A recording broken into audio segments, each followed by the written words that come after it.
செய்யப்பட்டுள்ளது.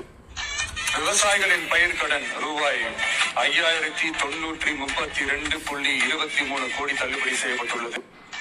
விவசாயிகளின் பயிர் கடன் ரூபாய் 5932.23 கோடி தள்ளுபடி செய்யப்பட்டுள்ளது.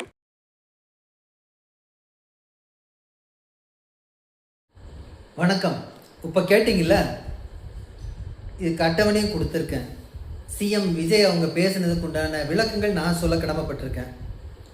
5932.23 அப்படின்னு அவர் சொல்லியிருக்கார்.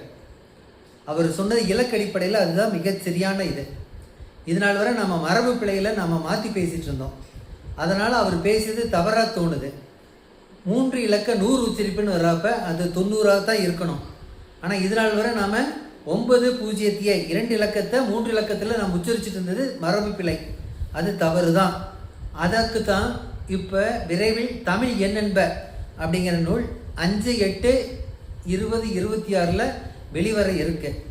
இது ஒவ்வொரு தமிழர்களும், தமிழ் மொழி பேசுகிறவங்களும் இந்த இலக்க உச்சரிப்பில் தடுமாற்றம் வந்துட்டே தான் இருக்குது. 9ங்கிற எண் எங்கெங்கெல்லாம் வருதோ அந்த எண்கள் எல்லா இடத்துலையுமே மரபு பிழை வர்றது தான் இதை திருத்தியிருக்கிறாங்க. இந்த இதை விரைவில் வரக்கூடியதை நம்ம பார்த்து தமிழ் எண்கள் உச்சரிப்பை நாம் அனைவரும் சீர்மை செய்வோம். அதனால் முதல்வர் கூறியது இலக்க அடிப்படையில் மிகச் சரியான உச்சரிப்பு என்பதை உங்கள் அனைவருக்கும் தெரிவித்துக் கொள்வதில் மிகுந்த மகிழ்ச்சி அடைகிறேன். நன்றி.